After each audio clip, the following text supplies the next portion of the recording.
Hey Barnes & Noble Facebook fans, I'm Suze Orman, and I'm here to number one say thank you for posting all of these great questions, and now I'm going to answer 10 of them. So are you ready? Let's begin.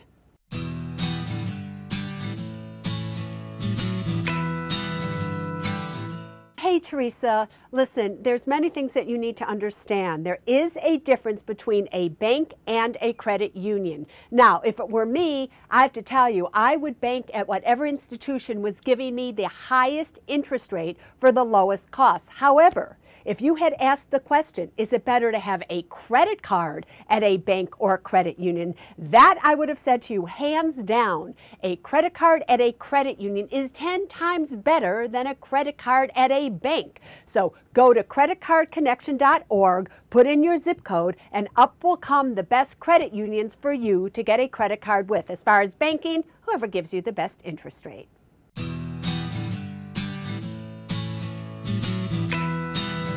JC, here's what I would tell you. It is never too soon to begin. Time is the most important ingredient in any financial freedom recipe.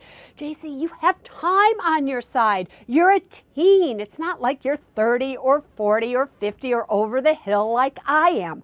If you can just start saving today, it will make a big difference to you. You can have millions and millions of dollars more than if you wait till you're in your mid-20s by the time you're 65. So the best advice I could give you is this. You stay out of credit card debt.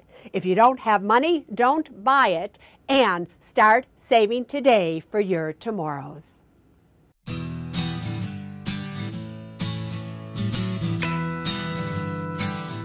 Teresa, here's what you need to understand. Long-term care insurance, and for those of you who don't know, is insurance that will pay for you to stay in a nursing home or assisted living facility when you get older.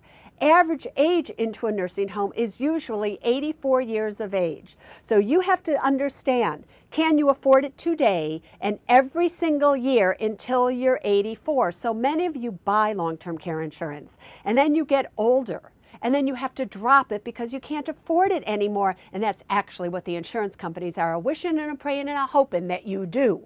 So I would tell you, you are only to buy it when you know that you can afford it from now all the way till 84. Really, the perfect time to buy it is in your mid-50s.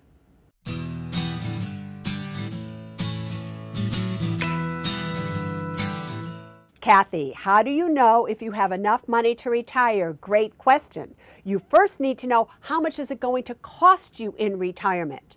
Because whatever it costs you in retirement, you need to have enough money to generate the income to pay for those expenses, and you have to include inflation with it as well. So you would look at your expenses. Is your house going to be paid off? Are you going to have more expenses, less expenses? And then you would project out. So let's just say you need $40,000 a year after taxes to live.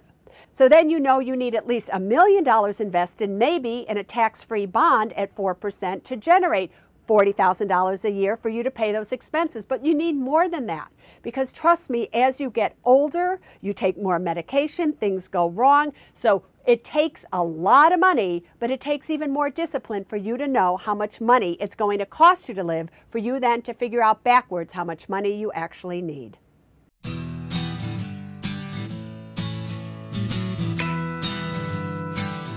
Garrett, it is confusing out there. So if you are confused and you don't know what to do, then you might just want to try buying either the Vanguard Total Stock Market Index Fund, which invests in everything, or an ETF that does so as well. If you want to start getting individualized, that's when maybe you either pick up a newsletter or you listen to things like here on CNBC and you start learning about them. However, when you have small amounts of money to invest, you need diversification. The best way to get diversification is with an index fund or an ETF that invests in the entire stock market. That's the way I would start if I were you.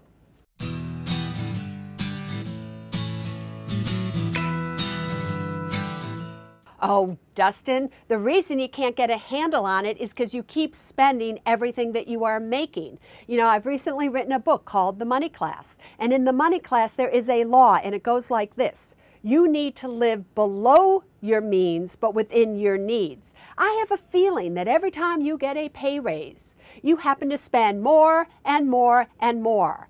The more you make, the more you spend. The goal here is the more you make, the more you save. Keep living as if you didn't get a pay raise. Keep living below your means so that you have money to save to pay off the debts that you've created. You've created this problem for you. You can solve this problem for you. You just have to be willing to do what it takes.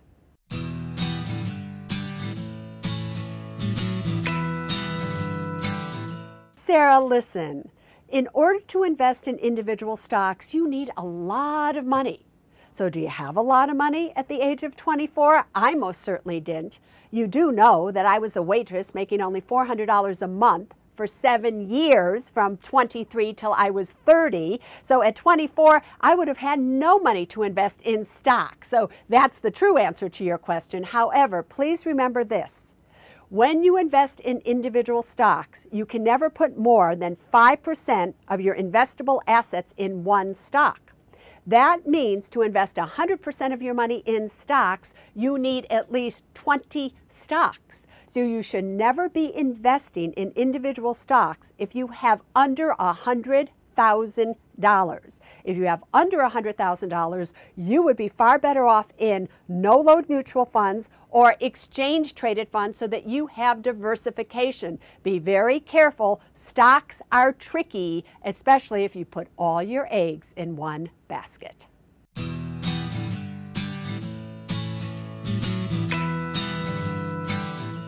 Anthony, you thought you were going to trick me there, didn't you? A Roth is an investment vehicle, a retirement account, where any money that you put in, it's tax-free. So if you have a taxable bond within a Roth IRA, it's not taxable at all. But why would you want to do that? Remember, if you buy a bond today, tax-free or taxable, you would never have a tax-free bond in a Roth IRA, but that's besides the point. If you bought a tax-free bond today and interest rates start to go up, the value of that bond will go down. So you're going to have to keep it till maturity to make sure that you get your money back. Now, are you positive that a taxable bond, as you call them, will give you a better return than buying an exchange-traded fund that could give you growth on your money, that could give you the exact same income?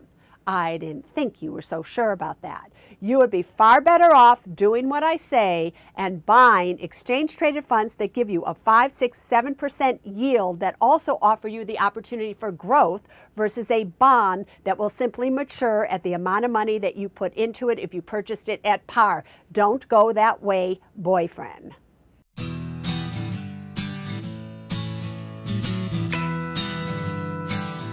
Hey Manuel, the only place you should really get your FICO score is at myfico.com. Now there is a place on myfico.com, if you happen to look for it, that you can get a free FICO score. Take a look, see what you need to do. Sometimes they make you sign up for a service that you have to cancel in 30 days, so don't forget canceling if you do that. But there is a way around paying for a FICO score. Look for it on myfico.com and you will find it.